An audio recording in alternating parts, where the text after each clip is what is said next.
Story zone, তোমার অনুভূতিদের খুঁজে নাও এখানেই। গ্রামের লোক তোমাকে ছিছি করবে যদি তুমি এটা ভেবে এরকম পদক্ষেপ নিয়ে থাকো। তাহলে আমি বলবো তুমি ভুল করেছো, কেননা এই ঘটনা গ্রামে ছড়াবে না। তার ব্যবস্থা আমি আগে থেকেই করে রেখেছি। সুচিল। তারপর অপরূপাকে ফ্রেশ হওয়ার জন্য তাড়া দিয়ে বলল, ফ্রেশ হয়ে খাওয়া দাওয়া করে একটা ঘুম দাও, দেখবে ভালো লাগবে। মাইন্ড ডাইভার্ট করার চেষ্টা করো, তাহলে মাথায়ও আর এসব উদ্ভট চিন্তাভাবনা আসবে না। সব কিছুর সলিউশন কিন্তু মরে যাওয়া না, কিছু সমস্যার সমাধান করে বেঁচে থাকার জন্য প্রয়োজন। যাই হোক, ফ্রেশ হয়ে আসো, আমি চলে যাচ্ছি। তোমাদের চক্করে পরে ঘুমাতে পারিনি, ভেবেছিলাম একটা শান্তির ঘুম দিব, তার হলো কই। শেষ কথাগুলো একটু হতাশ হয়ে বলল ইফতি। অপরূপা ইফতির দিকে তাকালো। আসলেই ঘুমে দু চোখ জড়িয়ে আছে তারও ঘুম পাচ্ছে। উঠে দাঁড়ালো ইফতি। তারপর একবার রুমের চারিদিকে নজর বুলালো। সিমসাম মাঝারি সাইজের রুম, বিশেষ কোনো আসবাবপত্রও নেই। একটা খাট, কাপড় রাখার আলমারি এবং একটা ড্রেসিং টেবিল। দক্ষিণ সাইডের দেওয়ালে একটা ফটো ফ্রেম টাঙানো। কার ছবি তা দেখার জন্য কৌতূহলবশত সেদিকে গেল। কাছাকাছি যেতেই স্পষ্ট হলো ফ্রেমে বাঁধাই করা লোকগুলোকে। আর তাদেরকে চিনতে পেরে মুখটা হাঁ হয়ে গেল ইফতির। চোখ বড় বড় করে একবার দেওয়ালে টাঙানো ফ্রেমটার দিকে তাকালো, তো আবার অপরূপার দিকে। অপরূপা হয়তো গোসল করার প্রস্তুতি নিচ্ছে, হাতে কাপড় নিয়ে এদিক ওদিক গামছার খোঁজ করছে, কিন্তু পাচ্ছে না। ইফতি দেওয়াল থেকে ফ্রেমটা হাতে নিয়ে নাক মুখ কুচকে কিছুক্ষণ তাকিয়ে রইল সেটার দিকে, তারপর বলল, এই ছি, তুমি বিটিএস ফ্যান? এমন উদ্ভট কথা শুনে তাজ্জব বনে গেল অপরূপা।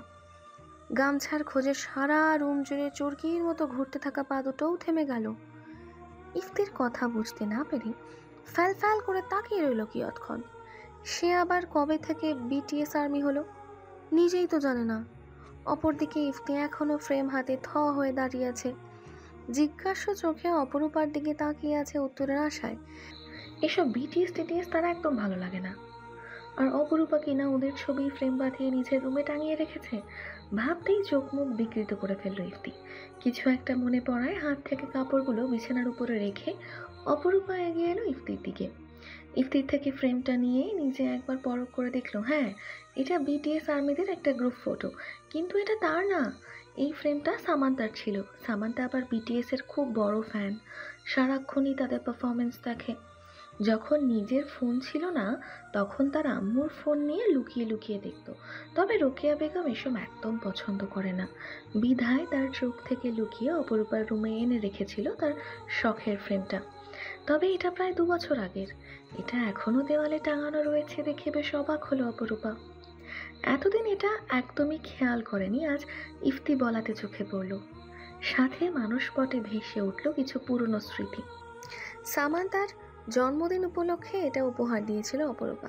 তানজিলের কাছ থেকে টাকা নিয়ে বাজারের একটা বড় ফটোশপ থেকে কিনে এনেছিল। অনেক খেসারত করতে হয়েছিল এই ছবিটি বাঁধাই করতে। একা যায়নি অবশ্য, সাথে ছিল স্কুল বন্ধু শিহাব। সামান্তাকে দেওয়ার পর তার সে কি আনন্দ, চুমুতে চুমুতে ভরে দিয়েছিল অপরূপার বদন। ভাবনার মাঝেই আনমনে হেসে উঠল সে।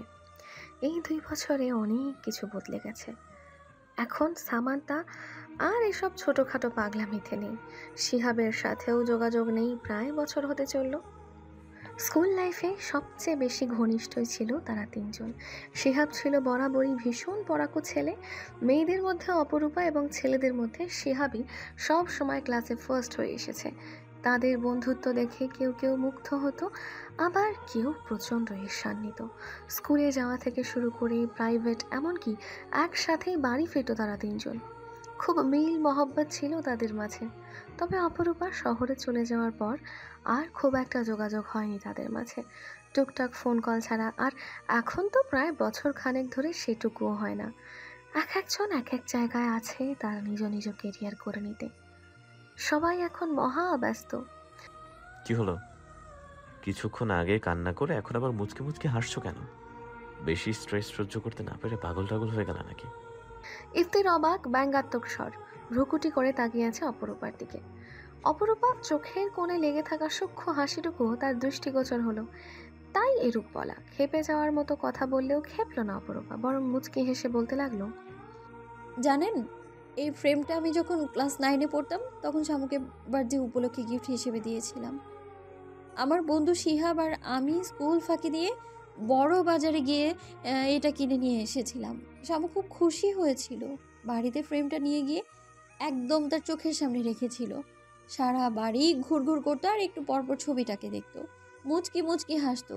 শেষে যখন ওর কাণ্ড কারখানায় মামুনি বিরক্ত হয়ে ফ্রেমটা ভেঙে ফেলার হুমকি দিল, তখন কোনো উপায়ন্তর না পেয়ে আমার রুমে এনে টাঙিয়ে দিয়েছিল। বেচারি গ্রাম ছেড়ে চলে যাওয়ার সময় এটা নিতে মনে না থাকায় ওর সে কি মন খারাপ। ফোন করে সব সময় বলতো, দোস্ত আমি মনে করে আমার জানগুলোর যত্ন নিস। এটার প্রতি ওর পজিটিভনেস দেখলে না মাঝে মাঝে আমার হিংসে হতো, আবার কখনো কখনো প্রচণ্ড হাসিও পেত। অপরূপার কথাগুলো শুনেও বিশেষ পাত্তা দিল না ইফতি। বুকে হাত গুজে অপরূপার দিকে স্থির দৃষ্টিতে তাকিয়ে রইল। ফোলা ফোলা চোখ, শুষ্ক ঠোঁট, বাম গালে লাল হয়ে বসে থাকা 5 আঙুলের থাবা। চরটা হয়তো একটু বেশি জোরে দিয়েছিল তানজিল। ভালো হয়েছে, একদম ঠিক কাজ করেছে সে। ফুলের কাছ থেকে খবরটা শোনার পর ইফতির মনেও একই ইচ্ছার উদয় হয়। সেই মুহূর্তে ঠাঁটিয়ে একটা চর দিতে পারলে বোধহয় শান্তি লাগতো, কিন্তু তা আর হয়ে ওঠেনি। বরং তখন অপরূপার নিষ্প্রভ দেহটা দেখে তার নিজের কাছেই নিজেকে বড্ড অপরাধী লেগেছিল। বারবার মনের মধ্যে একই কথার ঝড় উঠেছিল যে এই পরিস্থিতির জন্য কেবল সে দায়ী। তাই ইচ্ছা থাকলেও দুটো কঠিন কথা শোনাতে পারেনি, বরং নিজের সবটুকু রাগকে দমন করে ঠান্ডা মাথায় বোঝানোর চেষ্টা করেছে। হয়তোবা কিছুটা সফলও হয়েছে। তাই তো পরিস্থিতি এখন অনেকটা অনুকূলে। নিচের দিকে তাকিয়ে ঠোঁট জোড়া ফাঁক করে একটা তপ্ত শ্বাস ফেলল। তারপর পুনরায় অপরূপার দিকে তাকালো।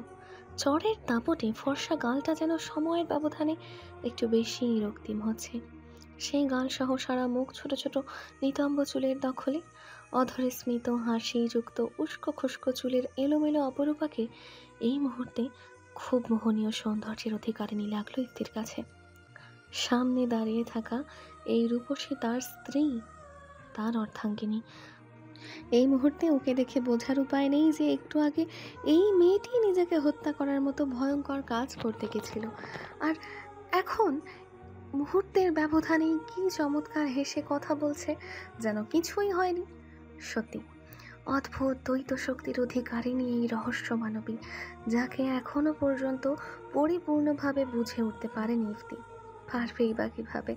সে যে ক্ষণে ক্ষণে তার রূপ পাল্টায়, কখনো শান্তশিষ্য, কখনো রুদ্রমূর্তি, তো কখনো আগ্নেয়গিরির রক্ত লাল আভা, আবার কখনো হাসি খুশি, তো ফের দুঃখ বিলাসী।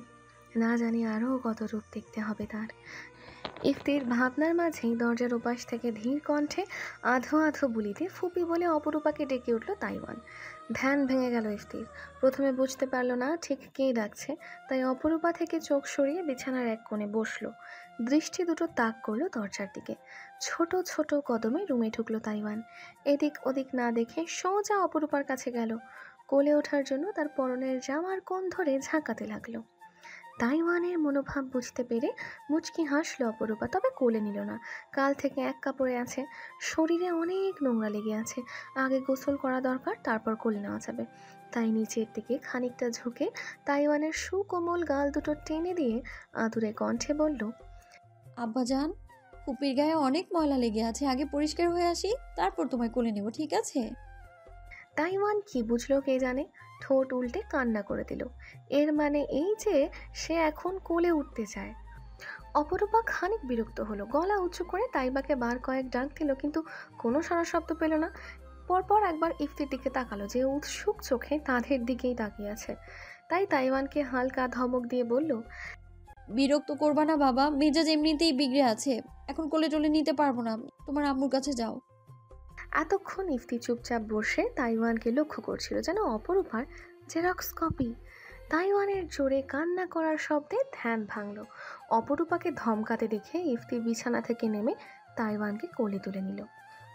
কান্না থামিয়ে ড্যাপ ড্যাপ করে চেয়ে রইল তাইওয়ান। ইফতিকে সে চিনতে পারল না, তাই ছোট ছোট হাতের থাবা বসাতে লাগলো তার সারা মুখে। ইফতি মুচকি হেসে তাইওয়ানের হাতটিকে তার নিজের শক্তপোক্ত হাতের মুঠোয় পুরে নিল। তারপর আদুরে কণ্ঠে বলল, তোমার ফুপি ভালো না বাবা, খুব পচা। চলো আমরা দুজন মিলে ঘুরে আসি। কি যাবে আমার সাথে? হ্যালো ডিয়ার লিসেনার্স, আপনারা শুনছেন স্টোরিজ অন প্রেজেন্স ধারাবাহিক পর্ব গল্প। আমাদের সামগ্রিক প্রচেষ্টাকে উৎসাহিত করতে লাইক অ্যান্ড কমেন্ট করতে ভুলবেন না। Thank you. 3 বছরের ছোট্ট তাইওয়ান ইফতির কথার জবাব না দিয়ে ফ্যালফ্যাল করে একবার অপরূপা তো একবার ইফতির দিকে তাকালো। পরপর অস্পষ্ট স্বরে বলল, কে তুমি? তাইওয়ানের কথায় শব্দ করে হেসে উঠল ইফতি। তারপর অপরূপার দিকে তাকিয়ে দুষ্টুমি করে বলে উঠল, আমি আমি তোমার পচা ফুপির ভালো বর। ইফতির জবাবে কিছুক্ষণের জন্য অবাক হয়ে গেল অপরূপা। নির্বাক হয়ে তাকিয়ে রইল হাস্যোজ্জ্বল ইফতির মুখপানে। কি সহজে বলে দিচ্ছে যে সে তার বর। আচ্ছা, এটা কি ইফতি মন থেকেই বললো নাকি শুধু তাইওয়ানের সাথে দুষ্টুমি করেই? ঠিক বুঝতে পারল না অপরূপা। বোঝার কোনো উপায় নেই, তাই অপরূপাও আর ইফতির চোখ মুখ দেখে কিছু আন্দাজ করার ব্যর্থ চেষ্টা না করে চুপচাপ দাঁড়িয়ে রইল। তার ভীষণ অস্বস্তি হচ্ছে, উসখুস করছে কিছুক্ষণ ধরে। ধীর কণ্ঠে বলল, তাইয়ানকে কোল থেকে নামিয়ে দিয়ে আপনি বাড়ি চলে যান, আপনাকে অনেক টায়ার্ড লাগছে, ঘুমের দরকার আপনার। ভ্রুকুটি করে তাকালো ইফতি। অপরূপা তার সুবিধা অসুবিধার কথা চিন্তা করছে দেখে ভালো লাগলো, তবে ভাবভঙ্গিতে প্রকাশ না করে ফের দুষ্টুমি করে বলল, বাবা, তুমি আমার দিকে খেয়ালও রাখছো। Good good, very good. স্বামীর খেয়াল রাখা ভালো। It's impressive. ইফতির কৌতুকের স্বরে কথাটি বললেও অপরূপা এবার তেতে উঠল। বলল, আমার বই গেছে আপনার খেয়াল রাখতে। একবার আয়নায় নিজের দিকে তাকিয়ে দেখুন, একেবারে পাক্কা গাঞ্জাখোরদের মতো লাগতেছে, দুইটা চোখ লাল হয়ে আছে এত। তাই আপনার ভালোর জন্যই বলেছিলাম যে বাড়ি গিয়ে ঘুমান, যত সব। কথা শেষ করে আর রুমের ভেতরে দাঁড়ালো না অপরূপা। বিছানা থেকে কাপড়গুলো তুলে হন হন করে ওয়াশরুমের দিকে চলে গেল। পিছনে রেখে গেল এক বিহবলিত মানবকে, যে এখনো বিমূঢ় হয়ে তাকিয়ে আছে তার দিকে। অপরূপা চোখের আড়াল হতেই হুঁশ ফিরল ইফতির। তাইওয়ানের দিকে তাকিয়ে দেখে সেও এক দৃষ্টিতে তাকিয়ে আছে তার দিকেই। ইফতি হালকা হেসে তাইওয়ানের গাল দুটো আলগোছে টেনে দিয়ে বলল, বুঝলে বাবা, তোমার ফুপি শুধু পচা না, ভীষণ রাগী আর ঝগড়াটেও। সারা জীবন আমি লোকের উপর চেঁচামেচি করলাম, আর এখন তোমার ফুপি আমার উপর চেঁচাচ্ছে। আসলে পৃথিবীটা গোল। গায়ে একটা ব্ল্যাক কালারের কমফর্টার জড়িয়ে ফার্মেসির সামনে দাঁড়িয়ে আছে সামান্তা। আজ বেজায় ঠান্ডা পড়েছে। দুপুরের সময় হলেও ঠিক সকালের মতোই কুয়াশার চাদরে ঢেকে আছে চারপাশ। অল্প দূরের দৃশ্যও চোখে ঝাপসা ঠেকছে। এক হাতে ঔষধের প্যাকেট ধরে রেখে আর এক হাত উঁচু করে রিকশা থামানোর ব্যর্থ চেষ্টা করছে সে, কিন্তু সব রিকশায় যাত্রী ভরপুর, একটাও খালি রিকশা পাচ্ছে না। বিরক্ত হলো সামান্তা। চৌকারান্ত শব্দ তুলে ফুটপাত ধরে একা একাই হাঁটতে লাগলো। অল্প দূর যেতেই দেখতে পেল এক সুন্দর দৃশ্য। দুইটা মেয়ে একসাথে হেঁটে যাচ্ছে আর এটা সেটা বলে খিলখিলিয়ে হাসছে। সামান্তা ওদের মাঝে এক মুহূর্তের জন্য তাকে আর অপরূপাকে দেখতে পেল। এ যেন তাদেরই প্রতিচ্ছবি। আনমনে হেসে উঠল সামান্তা, বিড়বিড় করে বলল, মিস ইউ দোস, তাড়াতাড়ি চলে আয়। একা একা আর ভালো লাগছে না, খুব মিস করছি তোকে। একা একা কথা বলছো কেন? হঠাৎ পাশে কারো ফিসফিসানো কথা শুনে চমকে গেল সামান্তা। ঘাড় কাত করে বাঁ পাশে তাকিয়ে দেখল তাকরিম তার সাথে পা মিলিয়ে হেঁটে যাচ্ছে। দাঁড়িয়ে গেল সামান্তা, ভ্রু বাঁকিয়ে বলল, একা একা বলতে যাব কেন, এমনি বিড়বিড় করে গান গাইছিলাম। কিন্তু আপনি এখানে কি করছেন? হাসলো তাকরিম, হাত উঁচু করে কালো পলিথিনটা দেখালো, বলল, তুমি যে কারণে এসেছো আমি ঠিক একই কারণে এসেছি। বাই দ্য ওয়ে, ওষুধ কার জন্য? আব্বুর জন্য। সামান্তার সোজা সাপটা জবাব। তাকরিম ছোট্ট করে ওহ বলে চুপ করে গেল। আর কিছু বলার মতো খুঁজে পেল না, তাই চুপ থাকাই শ্রেয় মনে করলো। কিন্তু সামান্তা চুপ করে থাকলো না।